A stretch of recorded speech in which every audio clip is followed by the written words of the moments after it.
Meus irmãos, boa noite. Boa noite. Sejam todos bem-vindos. Hoje nós recebemos aqui nosso irmão Guilherme e já de antemão agradecendo mais uma vez, carinho de sempre, né? Atenção de sempre.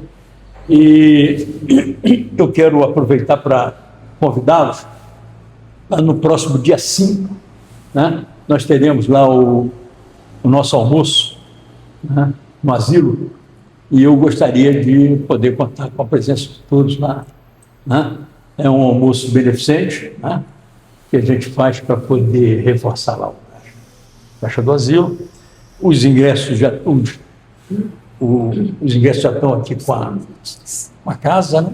E eu tenho, inclusive, aqui os irmãos necessitando, é só nos procurar.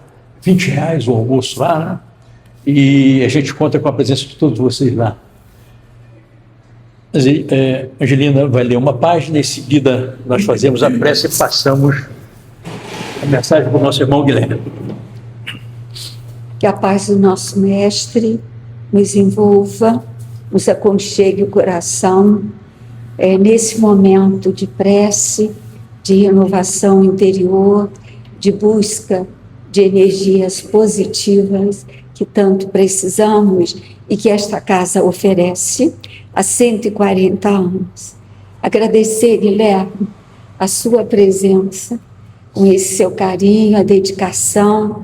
Lembrando, hoje eu vou homenagear a parte da arte do nosso Grêmio e lembrar dos nossos encontros de jovens, que você sempre participou, nos dando ali uma condição, né, de poder auxiliar aos jovens na forma de poder fazer um trabalho, de trocar ideias sobre os livros que nós sempre estudamos em todos os encontros, né?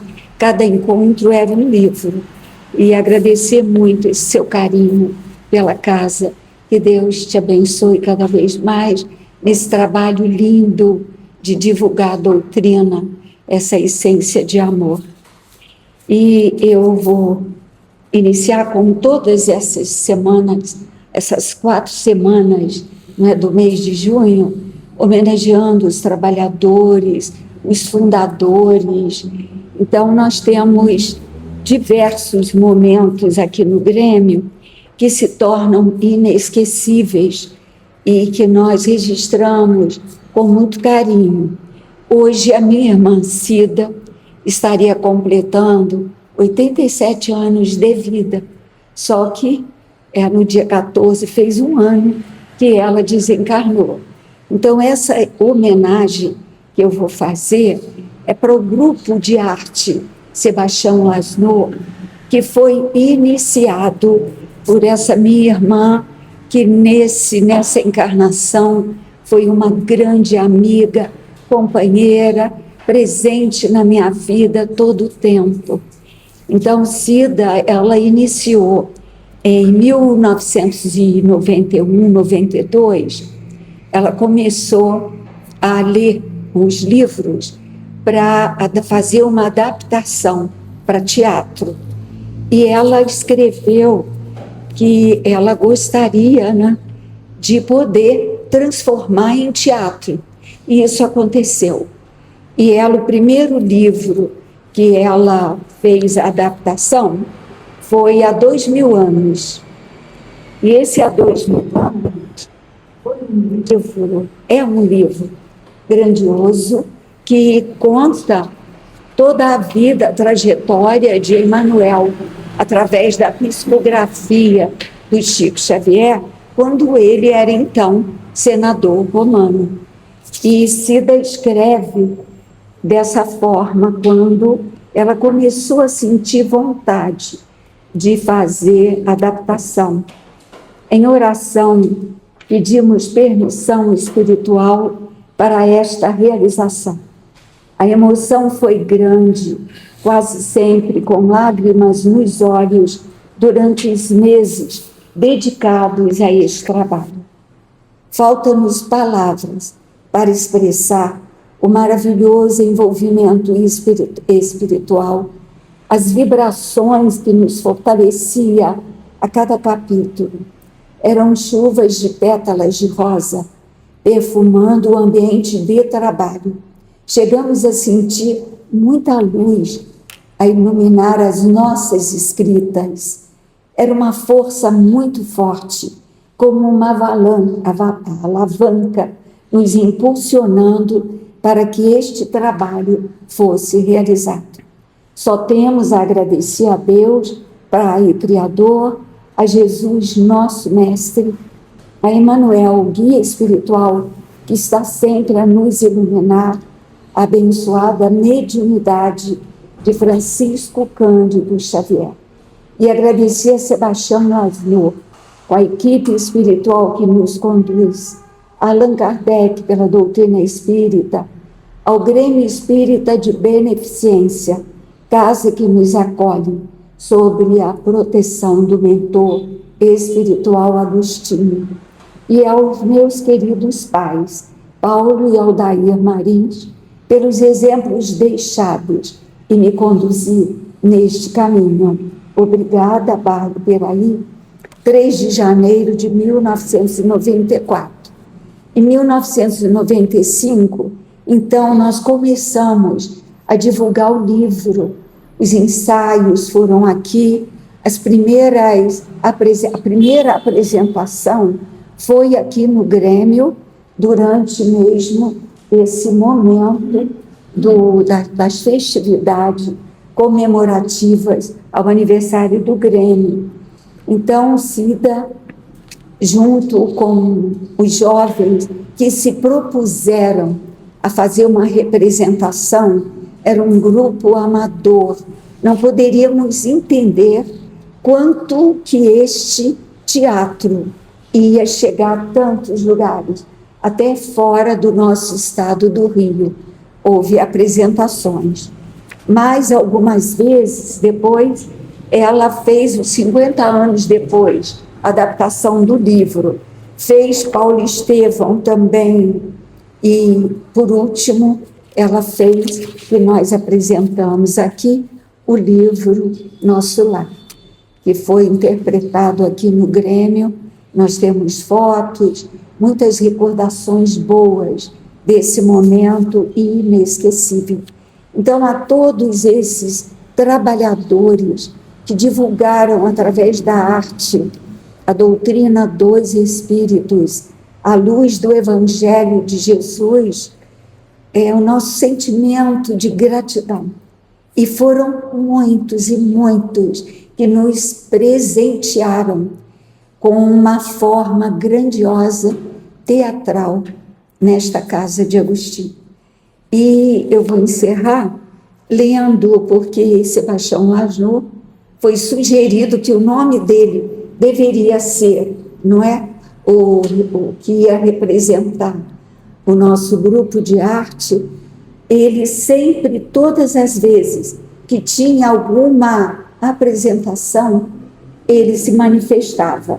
E essa foi numa apresentação aqui no Grêmio, às 9h30 da noite, né? Do dia 29 de novembro de 1996.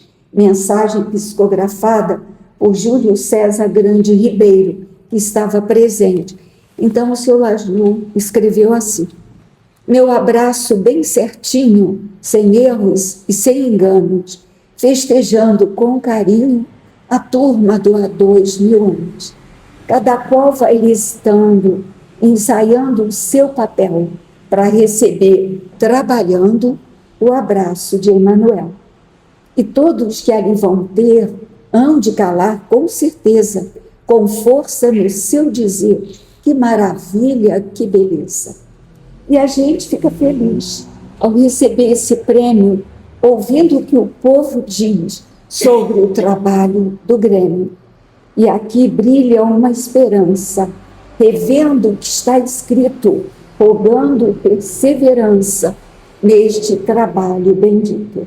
Vai o teatro servindo, socorrendo a sorrir, e assim se construindo novos rumos ao porvir. Parabéns de minha parte, receba quem eu puder, louvando esta nobre arte, junto ao Chico Xavier. Findo aqui meus cumprimentos, pois o tempo se acabou. Os mais puros sentimentos do sempre amigo Lasnô. Então, seu Lasnô, presente sempre junto de nós, enaltecendo a parte da arte, porque a arte ela tem a condição de modificar os corações e transformar os sentimentos. Muita paz a todos. Desculpe, eu avancei um pouco, Guilherme, mas o meu carinho aí para você, pela sua participação, sempre com tanta gentileza nos nossos trabalhos do Grêmio. Muito obrigada. Vamos agradecer a Deus por essa oportunidade bendita, não? Deus Pai querido,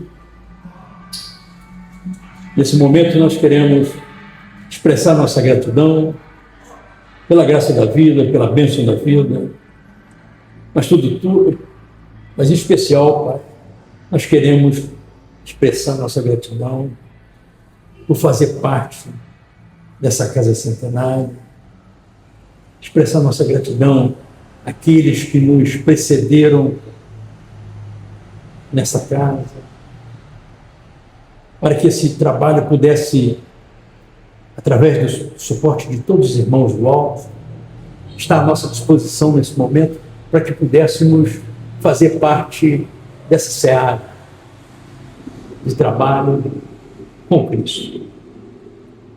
Que o Mestre querido possa envolver todos esses irmãos que por aqui passaram, que nos deram esse suporte, que nos deram esse presente maravilhoso de podermos estar aqui hoje, nessa casa, 140 anos de atividade, que Jesus possa nos envolver na sua ternura, na sua paz, em especial que possa envolver também nosso irmão Guilherme, para que ele possa, na sintonia desses irmãos, trazer a mensagem do coração, que os encarnados e desencarnados possam regozijar nesse momento por essa vitória maravilhosa. Seja conosco, Mestre querido, hoje, agora e para todos sempre. Que assim seja. Graças a Deus. Graças a Deus. Então, meus irmãos, passa a palavra então para o Guilherme. Mais uma vez, agradecendo ao Guilherme. Obrigado.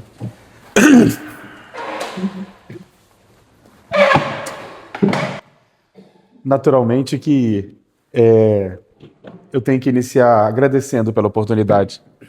Sou muito grato pela oportunidade que me dão de poder participar desse momento, a oportunidade que me dão de poder participar dessa partilha. Agradeço muito a direção dessa Seara Espírita por isso. Particularmente, não me sinto à altura de fazer o estudo numa ocasião tão especial como essa. Da mesma forma, não me sinto à vontade de recusar. Então, estamos aqui.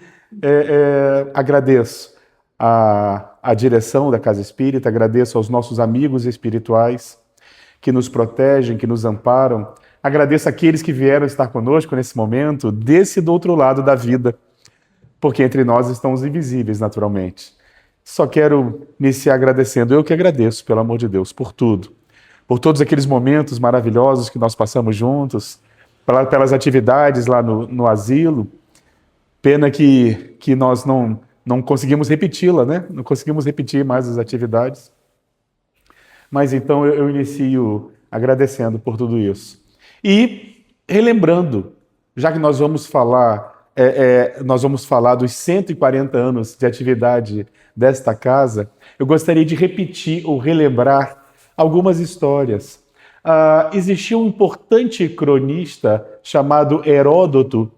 Heródoto, ele trouxe diversas figuras, diversos personagens, diversas histórias ao nosso conhecimento. Sem esses personagens, sem esses historiadores do passado, nós não teríamos condições de compreender essas civilizações, essas personagens, não é isso?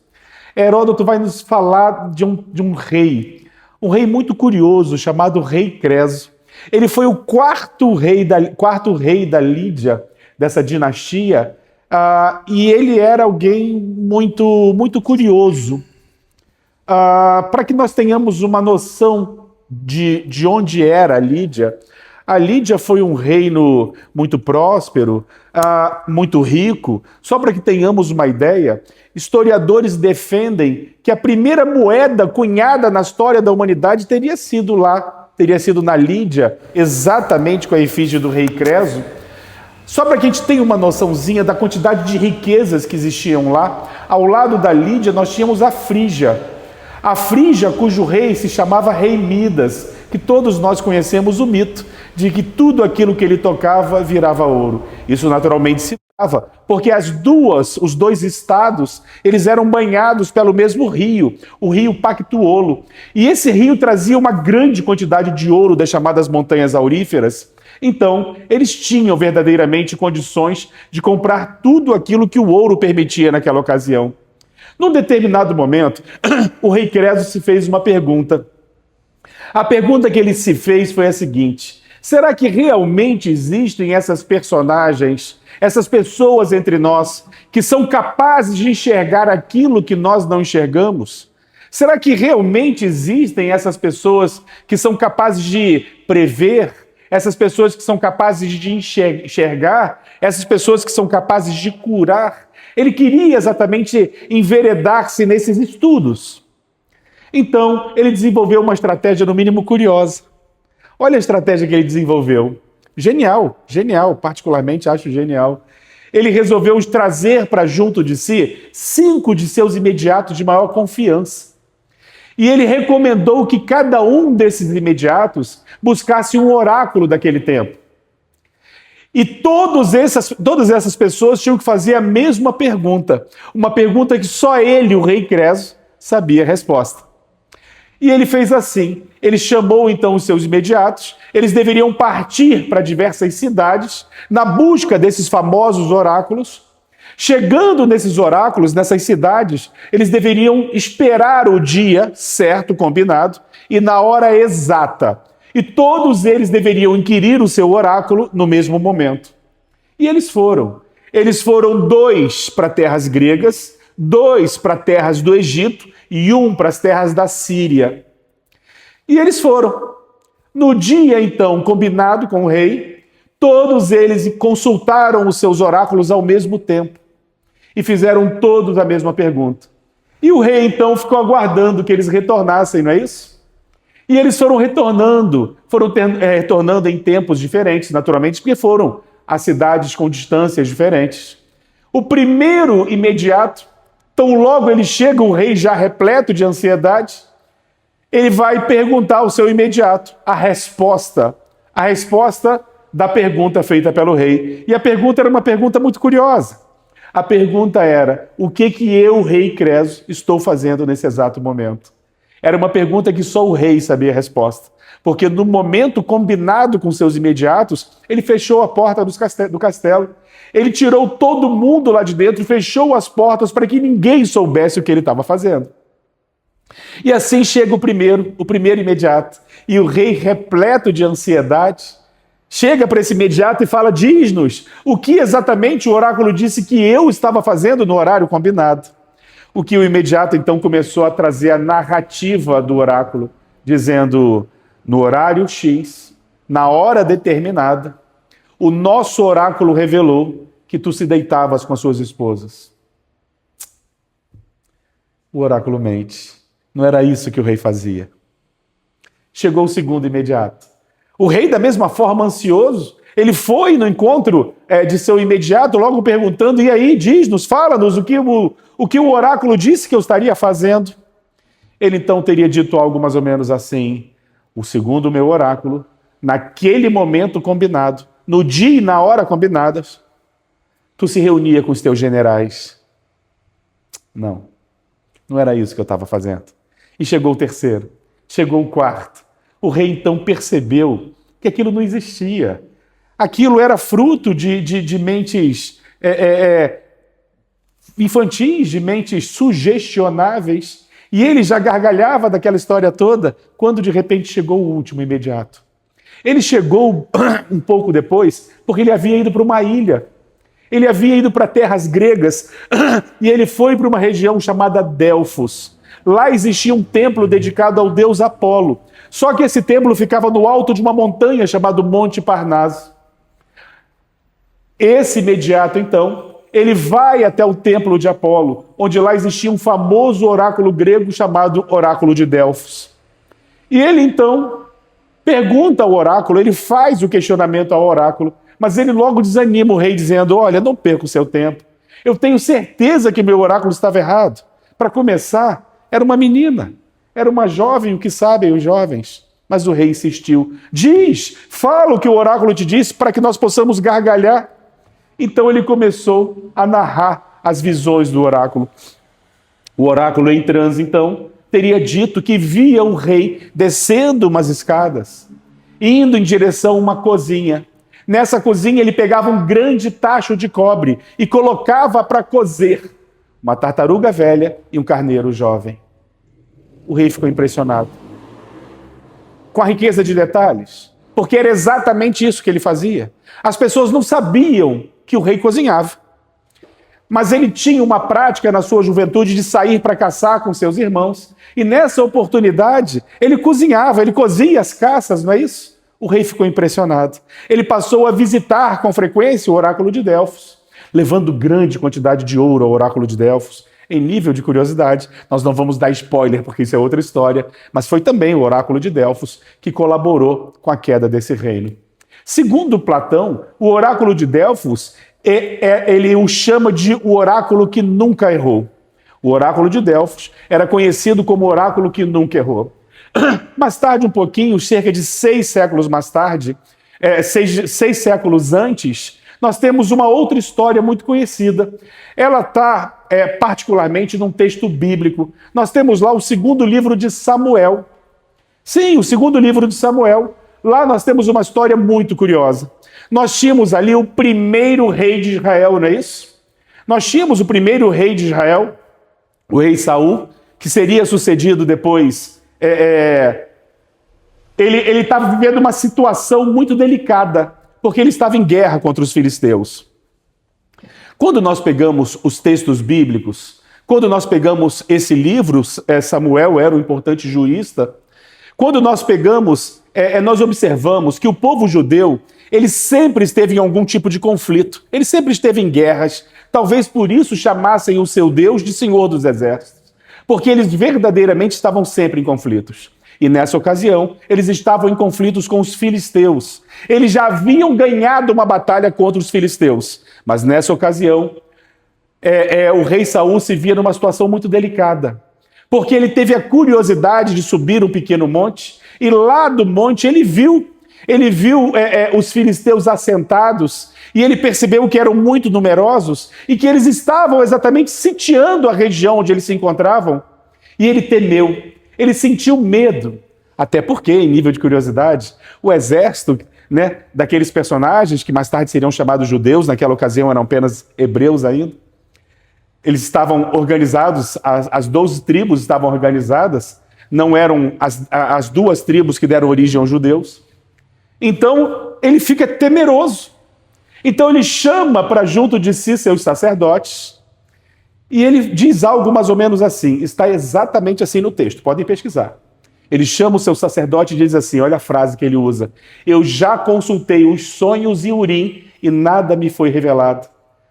Segundo ele temia, ele estava temendo o conflito, e ele consultou os sonhos, ou seja, eles criam verdadeiramente que o sonho trazia revelações, e ele consultou Urim. Urim era uma pedra que os sacerdotes usavam. Os sacerdotes hebreus usavam um colar com pedras, e essas pedras eram chamadas de Urim e Tumim, e elas eram usadas verdadeiramente como oráculos. Eles faziam consultas usando essas pedras, e o rei Saul falava para o seu sacerdote que ele já havia consultado os sonhos e Urim e nada lhe havia sido revelado. Ele então pede ao seu sacerdote se ele sabia de uma pitonisa, se ele sabia de uma hierofante, se ele sabia de uma médium. O que seu sacerdote imediatamente o repreende, dizendo, rei, mas tu mesmo mandaste perseguir e prender a todos que faziam esse tipo de comunicação? Mas o rei diz, mas eu preciso tanto. Claro, né? Agora ele precisava. Então ele descobre que ali próximo existia um vilarejo chamado Endor. E lá existia uma pitonisa, lá existia uma hierofante, uma médium, como era chamada na ocasião. E ele então resolve visitar, usando os seus sacerdotes lhe acompanhando, ele resolve visitar essa médium. Só que ele vai vestido de andrajos, ele vai vestido como um mendigo. Quando ele chega lá, na casa da chamada pitonisa, ele bate na porta tarde da noite e ela o recebe. Ela o recebe perguntando o que estava acontecendo e ele imediatamente diz algo assim, ó: eu necessito que tu faças subir alguém. E aqui um primeiro parênteses. Para os judeus, os mortos estão no Sheol e o Sheol ficaria abaixo da terra. Enquanto nós falamos de baixar espírito, eles falam subir espírito. A quem tu queres que eu faça subir? Eu preciso que tu chames Samuel. Samuel, aquele importante jurista, aquele pensador que havia sido amigo do rei Saul, que havia o indicado para ser rei, não é isso? Era Samuel com quem ele queria conversar. Mas a pitonisa ele diz, mas eu não posso, é proibido conversar com os mortos. Sim, existe lá um texto mosaico em que era proibido conversar com os mortos. Mas ele insiste, mas eu preciso tanto. Ela então o convida a entrar. Ela então começa a se preparar para o transe. Gente, tudo que eu estou falando é narrativa do texto bíblico. Podem pesquisar, tá? Segundo livro de Samuel. Logo nos primeiros versículos. E ela então diz, mas quem tu queres que eu chame, que eu faça subir? Samuel. Ela então inicia o seu transe. De repente, ela o repreende dizendo, por que tu está fazendo isso comigo, se eu bem sei que tu és o rei Saul? Sim, no início do transe, lhe é revelado que ali estava o rei Saul, vestido de andrajos para não ser reconhecido, e ele reafirma, dizendo, nada vai te acontecer, eu preciso muito da sua ajuda, e ela permanece com o transe. Ela então começa a narrar e descrever um personagem. Ela começa a narrar a figura de Samuel presente ali com eles. E um diálogo é travado entre Samuel e o rei Saul. Nós não temos detalhes desse diálogo. Nós não sabemos se foi uma psicofonia, nós não sabemos se só a médium enxergava aquele espírito, se os dois enxergavam aquele espírito, mas houve o diálogo. Nesse diálogo, entre outras coisas, Samuel afirmava para Saul que se ele fosse para a guerra, os dois estariam juntos no dia seguinte no reino dos céus. Ou seja, ele estava falando para Saul que se ele fosse para a guerra, ele morreria. Mas Saul tinha uma situação muito delicada, porque era muito vaidoso. Porque se você fica sabendo que se você vai para a guerra, você morre, gente, você é tratado de fazer amizade, não é assim? Opa, não vamos brigar mais não. Vamos resolver de outra forma. Mas ele era muito orgulhoso, muito vaidoso, ele foi para a guerra mesmo assim. Acaba desencarnando. Mas existe uma curiosidade que as pessoas ignoram nessa história. O desfecho dela. Porque essa noite não termina com a manifestação mediúnica. Quando a médium sai do transe, ela percebe o rei Saul muito abatido. E ele revela para ela que ele estava dias sem comer. Ela vai para a cozinha. Ela prepara um caldo reconfortante e o coloca para repousar em sua casa. Perceberam? Ela deu para ele o auxílio espiritual, mas também o auxílio material. É curioso, porque isso está lá, no segundo livro de Samuel, no texto bíblico. Século 11 a.C. A história que nós falamos é do século VI, ou seja, 5 séculos depois da história do rei Saul. Agora, quando nós pegamos a figura de Jesus, tem uma passagem que nós sempre lembramos. Quando nós falamos desses fenômenos, nós lembramos o Evangelho de João. Lá no Evangelho de João, eu podia citar aqui diversas passagens, e que nós temos a comunicação com os Espíritos presente nos Evangelhos de Jesus, mas lá no Evangelho de João nós temos uma passagem no mínimo curiosa. Depois do desastre da cruz, era natural que os discípulos se mandassem de Jerusalém, não é isso? E assim o fizeram. Eles saem, eles fogem de Jerusalém, mesmo Jesus já tendo aparecido para eles. Eles fogem de Jerusalém, eles temiam continuar naquela caminhada, naquela peregrinação, naquela jornada, naquela sementeira. E eles estavam agora em Cafarnaum. Sim, no vilarejo de Cafarnaum, onde provavelmente Jesus passou a maior parte do seu tempo. Eles estavam lá. E mesmo não sendo eles todos pescadores, eles estavam nessa ocasião, segundo a narrativa do Evangelho de João, eles estariam à pesca. e uma pesca frustrante. João afirma no seu evangelho que era uma pesca improfícua. Eles haviam passado a noite inteira tentando pescar e não pescaram nada. Quando, de repente, eles estão ainda nas barcas, nas embarcações, eles enxergam na praia um estranho peregrino. E esse peregrino começa a mandar-lhes que eles tornassem a jogar a rede, só que dessa vez à direita da embarcação. Eles então obedecem aquele peregrino, jogam as redes mais uma vez no mar da Galileia, e segundo a narrativa de João, a quantidade de peixes foi tão grande que eles tiveram medo que a barca adernasse. Quando João fixa o seu olhar naquele estranho peregrino e teria reconhecido a figura de Jesus. Jesus estaria encontrando com eles mais uma última vez. Pedro, nessa narrativa, ele fica tão afobado, tão afoito, ele devia ter problemas com ansiedade.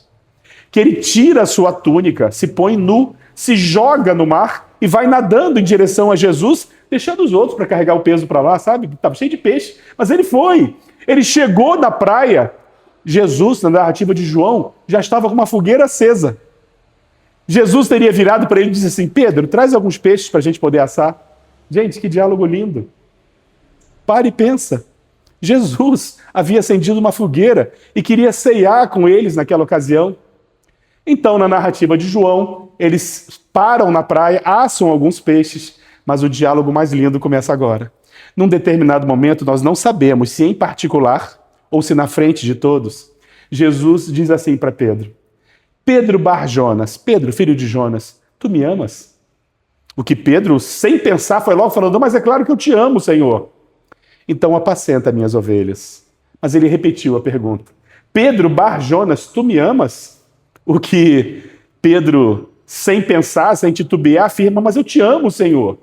Então, apacenta minhas ovelhas. Pela terceira vez, Jesus perguntou: Pedro Bar Jonas, tu me amas? Nesse momento, Pedro ficou chateado. Mas, Senhor, tu que sabes tudo, tu sabes o quanto eu te amo. Jesus então completou: apacenta as minhas ovelhas. Curiosamente, esse diálogo aconteceu 7 dias, exatamente 7 dias antes da festividade do Pentecostes. A festividade do Pentecostes, ela acontecia, como o próprio nome já sugere, 50 dias após o Pêssah, 50 dias após a Páscoa. E, nessa ocasião, não era apenas uma festividade de cunho teológico, religioso, mas era uma ocasião também que eles festejavam o comércio. Eles festejavam a colheita e era natural que muitas pessoas corressem para Jerusalém exatamente para que se fizesse o comércio daquelas mercadorias, não é isso? Então tinham diversas pessoas de diversas regiões naquela ocasião em Jerusalém. E os discípulos retornam para Jerusalém. Eles retornam. Segundo agora a narrativa do livro Atos dos Apóstolos, uma obra de Lucas, nós vamos encontrar os discípulos novamente reunidos em Jerusalém. E segundo Emmanuel, no livro Paulo e Estevão, eles se reúnem num cenáculo para escolher o 12º discípulo. Lembra que Judas não estava mais com eles? Então eles se reúnem num cenáculo exatamente para que eles pudessem eleger quem seria o 12º discípulo, substituindo Judas. Eles escolhem Matias. Não quero dar spoiler não, mas eles escolhem Matias. Matias seria o 12º discípulo, ocupando o lugar de Judas. Mas o mais curioso começa agora, na narrativa do livro Atos dos Apóstolos. De repente, enquanto eles estão lá nessa reunião, afluíram para o local diversas pessoas curiosas para saber quem eram aqueles personagens, porque a notícia da crucificação de Jesus havia circulado toda aquela região, não é isso? Quando, de repente, eles ouvem um som, pneumatofonia. De repente, línguas bífidas de fogo descem dos céus. Talvez faltasse até vocabulário para eles escreverem de outra forma. De repente, todos os discípulos entram em transe e através dele falam os Espíritos Santos. Só que, curiosamente, segundo historiadores afirmam, existiam 12 troncos linguísticos naquela região e todos os discípulos de Jesus começaram a falar em línguas das quais eles não dominavam. A ponto de uma pessoa, está no livro isso, podem pesquisar, uma pessoa está vendo o transe deles, perguntar assim: Mas como podem eles terem tanta cultura, não são simples pescadores? Porque não eram línguas que ninguém entendia, não, gente. Eram línguas pátrias daquelas pessoas que estavam ali participando da reunião. Porque não faria nenhum sentido se fossem línguas que ninguém entende. E os discípulos estavam em transe. Teve uma pessoa que estava também vendo o fenômeno, que virou e falou assim, será que eles estão cheios de mosto? Achou que eles estavam de pilequinho. Imagina! Nesse momento, Pedro ficou chateado. Interrompeu e falou assim, não! O que vocês estão vendo aqui não é mosto, porque são 9 horas da manhã, ninguém bebe nesse horário. O que vocês estão vendo aqui foi o que o profeta Joel previu, que vossos filhos profetizariam, que vossos velhos teriam sonhos, estava se referindo à mediunidade. Aqueles discípulos de Jesus eram todos médiuns. E quando você continua na leitura do livro Atos dos Apóstolos, podem fazer. Toda vez que os cristãos se reuniam, os Espíritos Santos falavam. Sim, os Espíritos Santos falavam. É curioso porque na primeira hora da mensagem do Cristo, você tinha a manifestação mediúnica. Você tinha os Espíritos Santos falando, por exemplo, você vai encontrar na Antioquia, quando estavam ali reunidos, um médium entra em transe e o Espírito Santo fala para Paulo que ele inicia a sua peregrinação. Ele sai da Antioquia, ele sai e começa a peregrinar disseminando a mensagem dos evangelhos. Foi um Espírito Santo que falou com ele. É curioso porque isso vai perdurar muitos séculos. Só 4 séculos mais tarde, eles pegam o Antigo Testamento e anelam a mensagem de Jesus aos evangelhos. Sim, a Bíblia, como nós conhecemos, ela não foi sempre assim. Para os cristãos, você tinha a leitura dos pergaminhos dos evangelhos. Mas, 4 séculos mais tarde, eles resolveram pegar os textos do Antigo Testamento, as tradições, a cultura mosaica, e anelaram como se fosse um livro apenas. Mas como nós sabemos, são 2 livros, mas eu consigo entender até o porquê. Ora, a mensagem que os Espíritos traziam era uma mensagem, como é que eu vou dizer, difícil de ser controlada, porque eu posso controlar o Jaime. Eu posso, através de tortura, prisão, morte. Agora, como é que você faz com os espíritos? Você tem controle sobre os espíritos? Não tem. Os espíritos começaram a se tornar inconvenientes. A presença dos chamados Espíritos Santos começou a ficar inconveniente, porque lentamente nós íamos modificando a mensagem de Jesus. E era natural que fosse assim, porque nós até queríamos seguir. Mas, gente, a mensagem de Jesus, ela é muito revolucionária. Ele dizia para que se alguém te bofeteasse numa face, você oferecesse a outra. Dizendo que amar aqueles que nos amam é fácil, é nossa obrigação. O desafio é amar quem nos persegue e nos calunia. Dizia que nós devíamos amar os nossos inimigos. O abandono completo do personalismo, dizia ele que se alguém demandasse contigo e quisesse te levar a capa, que você entregasse também a sua túnica. E se alguém te obrigasse a caminhar 1000 passos, que você caminhasse outros 1000 sem reclamar. Gente, ele nos convocava, nos conclamava ao abandono total do personalismo. Chegou a recusar uma pessoa de que ia segui-lo porque era rica, dizendo, para me seguir, abandona tudo que você tem e dá para os pobres. A pessoa desanimou. Gente, seguir Jesus era muito difícil.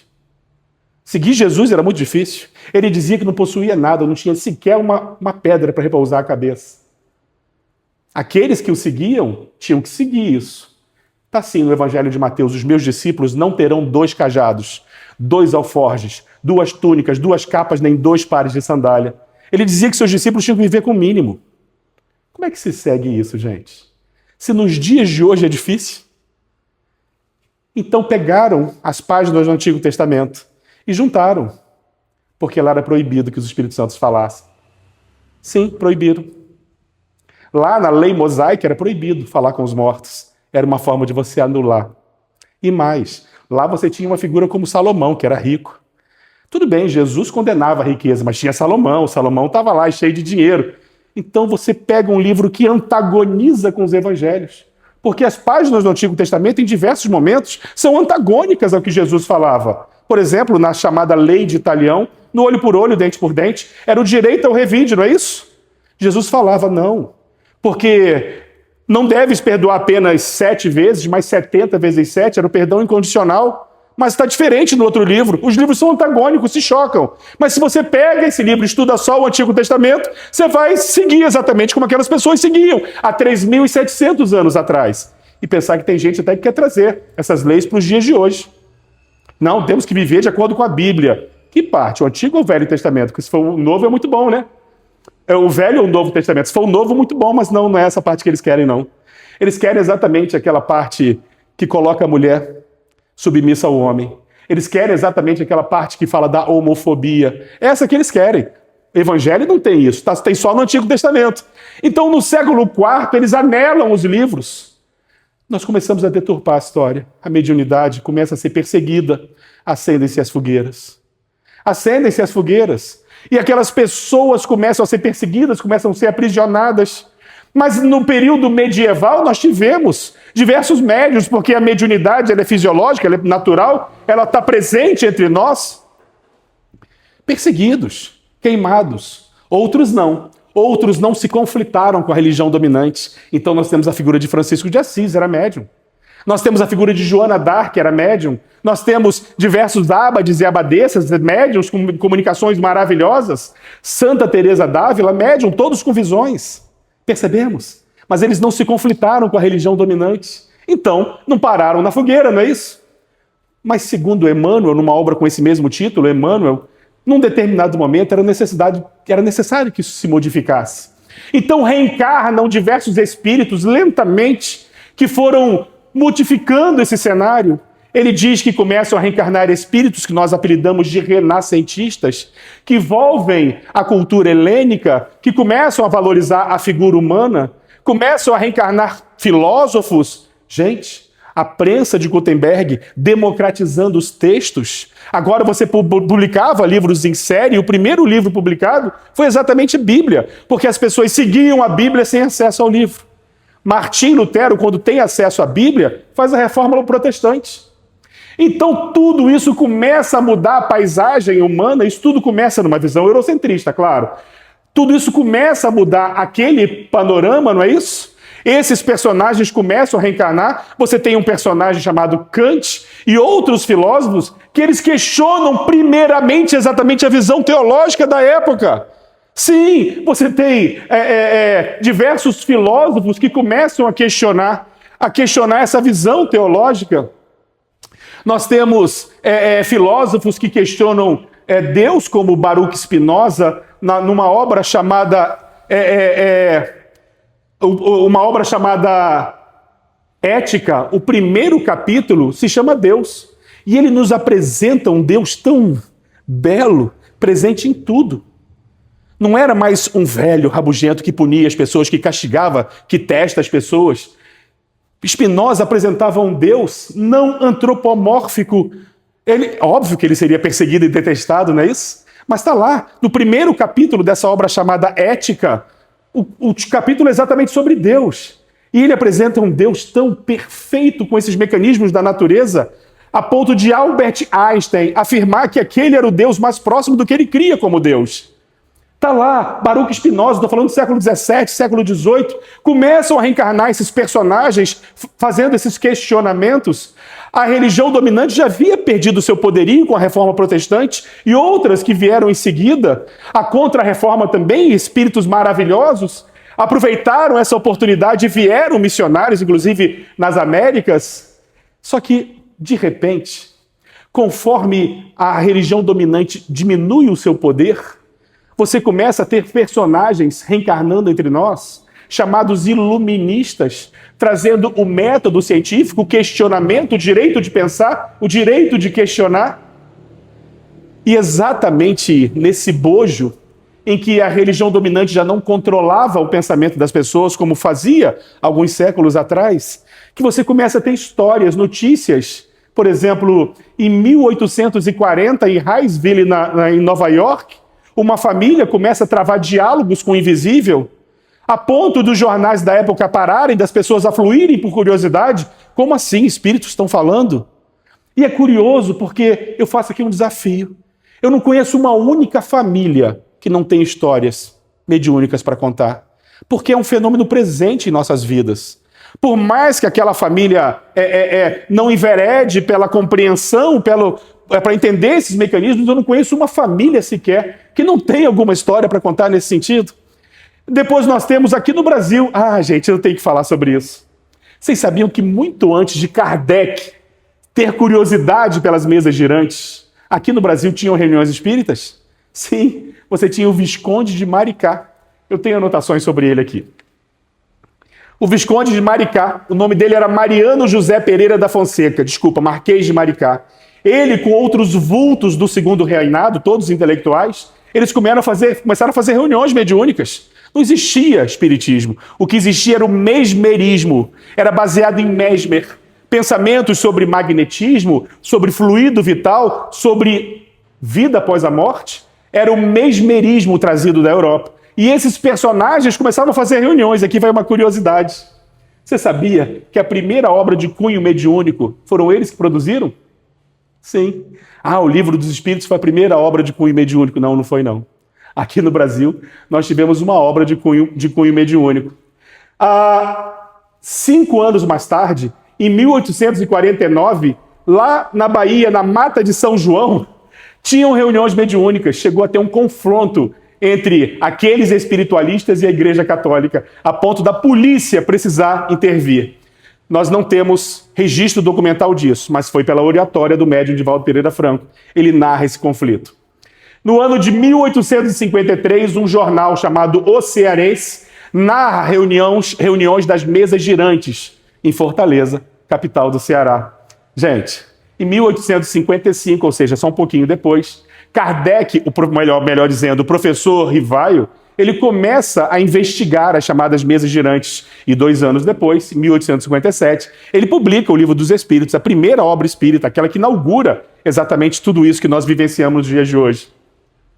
Gente, no mesmo ano, em 1857, nessas reuniões que eram feitas aqui no Rio de Janeiro, nós temos participando das reuniões a figura de Rui Barbosa.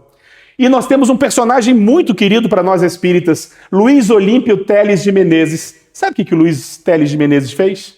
Ele escreveu para Kardec. Quando ele soube da publicação do Livro dos Espíritos, ele escreveu para Kardec falando das reuniões que nós fazíamos no Brasil. Guilherme, você está inventando isso? Não estou não. Kardec publicou. Está na Revista Espírita do ano de 1865. O título é O Espiritismo no Brasil. Kardec publicou as reuniões que eram feitas no Brasil. Então, Teles de Menezes, um respeitado personagem da elite carioca intelectual, ele se corresponde com Kardec, e Kardec, então, assinala essas correspondências, publicando na própria Revista Espírita.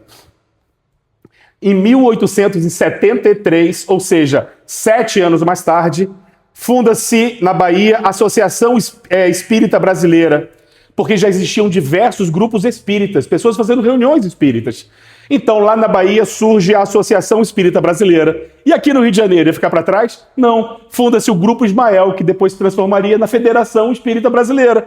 Porque eram muitas as reuniões. Até porque, em 1860, muitos franceses vieram fugidos da França para o Brasil, fugindo de Napoleão III, do regime imposto por Napoleão III. Eles chegando no Brasil, eles trazem as reuniões espíritas, eles trazem o Livro dos Espíritos no francês. Então, aquela elite intelectual começa a se reunir exatamente para poder estudar essas obras. A primeira obra traduzida só 30 anos mais tarde. Mas diversos personagens aqui no Brasil dominavam o francês. E aqui vai uma curiosidade.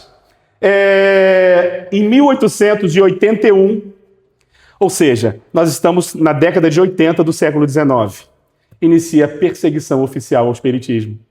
Nós tínhamos lá 2 jornais, o Jornal do Comércio, um importante jornal fluminense, e nós tínhamos o Cruzeiro. O jornal O Cruzeiro e o Jornal do Comércio começam a fazer matérias detratoras do espiritismo. E aqui vai uma curiosidade. Entre as pessoas que assinam essas matérias, nós temos a figura de Machado de Assis. Sim, ele foi um importante adversário do espiritismo no começo. O que esses personagens fizeram, então? Fizeram o primeiro Congresso Espírita do Brasil, no ano de 1881. O primeiro Congresso Espírita, Guilherme? Sim, primeiro Congresso Espírita, está lá registrado nos anais. Esse congresso definiu uma comissão. Essa comissão foi ao encontro de Pedro II. E Pedro II, então, dá uma autorização para que eles façam suas reuniões. Até porque, embora Pedro II não fosse alguém afeiçoado às religiões, principalmente ao espiritismo, ele era um intelectual. Nós temos documentos que comprovam que Pedro II se relacionava com Charles Darwin. Sim, eles trocavam cartas. Nós temos textos e cartas que comprovam que Pedro II se correspondia como filósofos, como Nietzsche, Friedrich Nietzsche se correspondia com Pedro II. Então era natural que, sendo ele um intelectual como era, ele autoriza, ele dá um documento autorizando as reuniões espíritas no Brasil. Mas, gente, 1889, o que acontece? Um ano depois da abolição da escravatura. Proclamação da República. Em 1889, proclamação da República. Em 1890, o espiritismo agora faz parte do Código Penal. Era crime praticar o espiritismo no Brasil. Sim, diversas casas espíritas onde tinham as reuniões eram invadidas.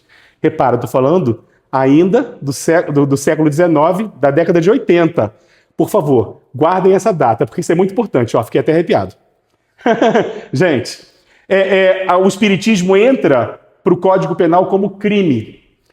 E é curioso porque em 91 surge a primeira Constituição. Sim, Deodoro da Fonseca demorou 2 anos para instituir uma Constituição. E nessa Constituição, você já tinha a laicidade do Estado. Ou seja, o Estado tinha que admitir diversas religiões. Até porque existiam no Brasil, nesse período, judeus, existiam protestantes, não é isso? Só que o espiritismo não era respeitado, sabe por quê? Era considerado doença mental. Sim, era considerado doença mental. Outra curiosidade é que muitos médicos afeiçoados ao espiritismo, como Bezerra de Menezes, nessa mesma ocasião, faziam curas. Gente, as curas sempre foi o grande marketing das religiões. Na Igreja Católica, na Igreja Protestante, principalmente no século XIX. Porque a medicina do século XIX era uma medicina muito empírica. Gente, eles acreditavam em vomitório, em sangria, em sanguessuga. Sim, a medicina era muito empírica. A medicina vai se desenvolver no século XX. Mas no século XIX ela era muito empírica. Então muitas pessoas recorriam às práticas místicas buscando cura. E era natural que no espiritismo você tivesse as pessoas, boa parte das vezes, recebendo essa cura. Sempre foi o grande marketing das religiões. Eu mesmo me tornei espírita porque na minha infância procurei uma casa espírita, minha mãe procura uma casa espírita desenganada pelos médicos, e eu estou aqui até hoje, me tornei espírita por isso. Então, as curas sempre foram um grande marketing das religiões, de um modo geral.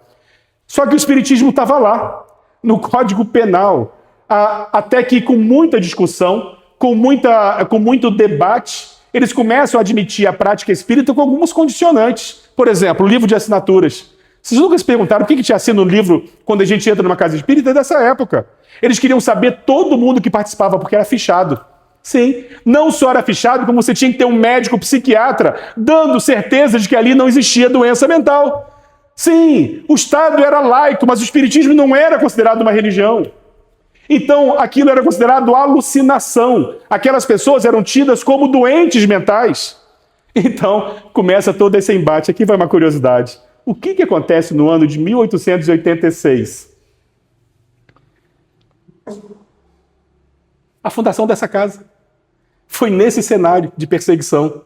Foi no cenário de perseguição à prática espírita que você tem aqui a fundação da causa.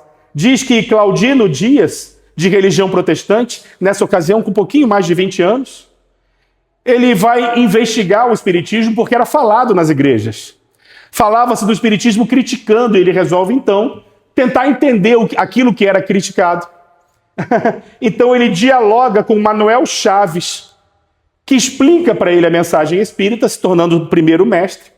Mais tarde, ele encontra um médium chamado Isarias Soares Rodrigues. Gente, se tem 3, já dá para fazer uma instituição, não dá? Sim, eles fundaram uma casa espírita. A Casa Espírita, Grupo Espírita São João, exatamente porque essa casa aqui foi fundada às vésperas do dia de São João. Todos nós sabemos disso. Há 140 anos atrás, nesse cenário, aqui no interior, onde se tendia a uma cultura mais conservadora, imagina o que essas pessoas não desbravaram. Imagina o que essas pessoas não tiveram que fazer para serem toleradas. Óbvio que existia intolerância, nós não podemos esquecer que nós estamos vivendo os primeiros anos da República e esse conservadorismo prendia, matava, pelo amor de Deus. Essas pessoas eram verdadeiramente desbravadoras. Mas como é que elas consolidavam aquela fé como algo positivo, como algo benéfico? Através do nosso lema. a prática da caridade. As instituições espíritas, principalmente adesas à Federação Espírita, tinha como lema Deus, Cristo e caridade.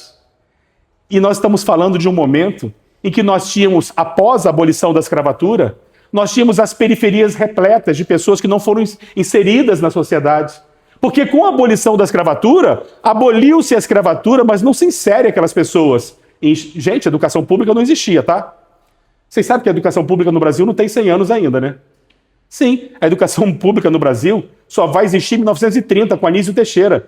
A educação pública no Brasil ainda não tem 100 anos que existe.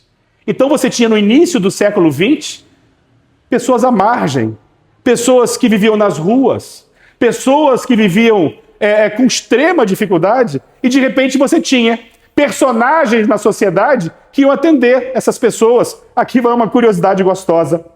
No ano de 1894, o grupo muda de nome para Grupo Espírita Filhos da Verdade. Em 1904, lembra? Estou falando do comecinho do século XIX. Grêmio Espírita de Propaganda. Sabe o que o Grêmio Espírita de Propaganda faz?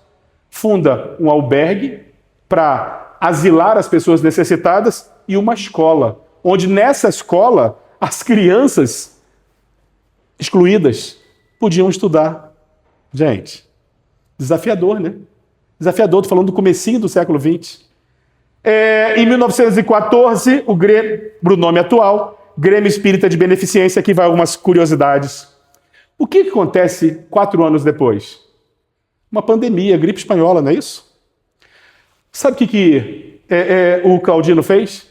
Ele cedeu a sede do Grêmio Espírita para transformar em hospital, pronto-socorro. E ele auxiliando aqueles personagens, atendendo as pessoas na gripe espanhola. A gripe espanhola foi uma grande pandemia, matou-se muita gente, morreu-se muita gente. E ele transformou o Grêmio Espírita num pronto-socorro, para que pudessem socorrer as pessoas. Ele cedeu terrenos para que se fundasse hospital nessa cidade, fundou o Asilo Santo Agostinho. A caridade sempre foi a nossa bandeira, o servirmos-nos, o servirmos um ao outro.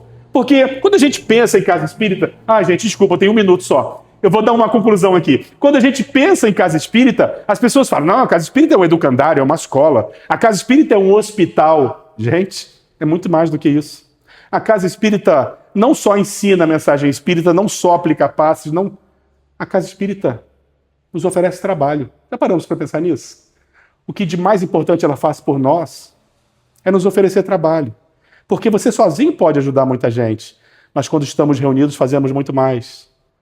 A casa espírita é esse encontro de pessoas com o propósito de ajudar outras. Você pode fazer isso portas afora daqui, mas aqui nós somos mais. Então aqui a gente se fortalece. Eu tenho certeza que esse almoço é para buscar recursos para aumentar os trabalhos que a casa faz, eu não tenho dúvidas disso, porque a caridade é a nossa bandeira. O problema é o conceito de caridade que as pessoas têm. Ora, há cerca de 20 anos, nós praticamente excluímos e deixamos de ter miseráveis no Brasil. Sim, programas sociais. Então onde é que a gente vai ajudar as pessoas agora? Não é isso que as pessoas pensam? Que as pessoas associam caridade a ajudar com pães, com cobertor, não é isso? Isso também é caridade, mas é muito mais do que isso. Caridade não é apenas dar pães, não é apenas dar cobertor no frio. Porque caridade não é dar coisas. Caridade é dar-se. Dar a si. Não temos mais miseráveis na rua como nós tínhamos há 20, 30 anos atrás. Eu lembro dos anos 80. Eu estudava no centro do Rio de Janeiro. Eu nasci em 1975. Daqui a uma semana eu faço 51 anos. Eu lembro de caminhar pelo centro do Rio de Janeiro, desviando das pessoas que moravam nas ruas. Eu lembro que eu frequentava uma casa espírita na Tijuca, e essa casa espírita, nós tínhamos cada sábado uma caravana para um local diferente. E nós tínhamos um dia que a gente ia para ver as crianças na rua. Sabe onde? Na Candelária. E as crianças sempre arredias, sempre impermeáveis a gente. A gente ia, levava alimento, levava coberta, levava roupa. Mas eles não davam ideia. Aquelas crianças, agressivas, aquelas crianças que só conheceram maldade. E as pessoas detestavam as crianças no centro do Rio de Janeiro. Na minha família mesmo, eu tenho um tio-avô que tomou uma pedrada estando ele dentro de um ônibus. Os pivetes do centro do Rio. Caramba, o pessoal do centro comemorou que chegou um dia na Candelária. Eles viram uma criança chorando, com o braço muito inchado. Tinha um médico no grupo, ele falou, esse braço está quebrado. Chegou com as crianças, por favor, deixa eu levar vocês para o hospital, o braço está quebrado. Primeira vez que eles aceitaram algo que não fosse comida ou roupa. Levaram para o hospital público no centro do Rio mesmo. Depois perguntaram para a criança, para onde você quer ir? Quero voltar para a rua. Mas meu filho, existe um local que a gente pode levar vocês. Vem com a gente, sai das ruas. As crianças, semana que vem. Foi festa no centro. Eu lembro disso. Foi festa no centro. Caramba! A gente vai conseguir começar a tirar as crianças da rua. Sim, os pivetes da Candelária. Naquela semana foi a chacina. E a gente via pessoas comemorando a morte de crianças. Porque elas roubavam, porque eram pivetes, porque furtavam. Eu lembro dos anos 80. Foi assim exatamente. Eu andava pela Cinelândia desviando das famílias que moravam lá. Porque a gente tem uma tendência a lembrar do passado com muito romantismo, né? Ai, que época boa. Mas existia isso. Só que com políticas públicas não existem mais. Então a gente vai fechar a casa espírita? Não, gente, nosso trabalho é muito mais amplo a partir desse momento. Porque a gente tem que começar a ver os miseráveis que moram aqui dentro. Talvez a gente não tenha mais pães para levar, mas nós temos ainda fome de muitas coisas. A gente tem que voltar a nossa perspectiva de caridade para dentro. Porque quando eu reencarno, eu não assumo o compromisso de fazer por ele ou fazer por ela. Eu assumo o compromisso de fazer por mim, de eu ser melhor. A gente não chegou aqui para mudar os outros, não. Ninguém fez isso, pelo amor de Deus. Quando eu reencarno, eu assumo o compromisso de me modificar, de ser menos egoísta, menos invejoso, menos ciumento, menos rancoroso. Só que eu chego aqui, a minha vaidade me faz crer que eu vim para mudar os outros. Não, gente, a gente não veio para mudar ninguém, não. O nosso compromisso é conosco, só que a gente esquece isso, não é isso? Então a gente sai por aí querendo mudar todo mundo. As pessoas saem por aí querendo mudar todo mundo, determinar como é que os outros têm que viver suas vidas, mas o nosso compromisso é conosco. Está na hora de a gente voltar para dentro da gente. Quem sabe não é essa a proposta desse momento? Meus irmãos, desculpa, eu passei um pouquinho. Que a paz de Jesus permaneça entre nós. Guilherme, você não passou a hora. Nós tomamos o seu tempo. Tá desculpado, hein? Faço sim.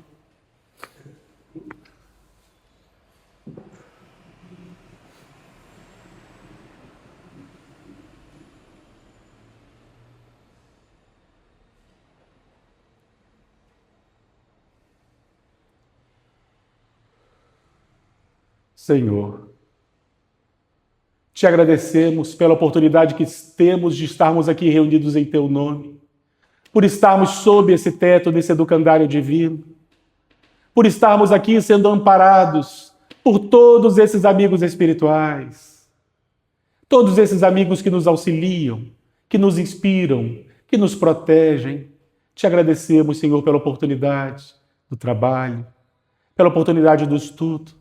Te agradecemos não só pelo nosso pão de cada dia, mas te agradecemos também pelos pães que nos alimentamos aqui, de crescimento, de esclarecimento.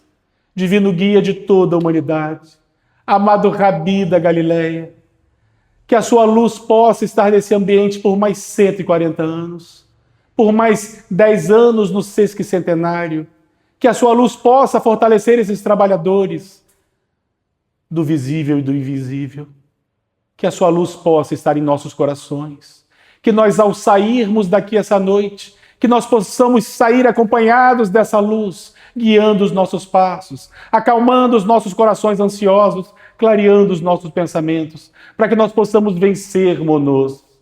Divino guia da humanidade, auxilia-nos, Senhor, e que essa luz que nos envolve nesse instante, daqui se irradie, amparando os necessitados de toda ordem, aqueles que passam pela provação, aqueles que passam, atravessam as encruzilhadas da vida, que a sua luz possa abençoar a todos.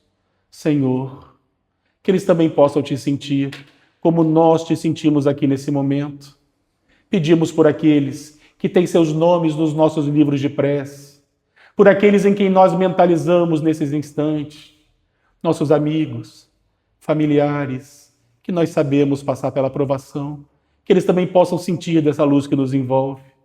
E assim, Senhor, em Teu nome, primeiramente, em nome de todos os nossos amigos espirituais aqui presentes, que nós possamos dar por encerrada a primeira parte dos trabalhos dessa noite. Permanecei conosco, Senhor, e obrigado por tudo. Agradecer sempre, meus queridos, a tua presença na casa de Agostinho.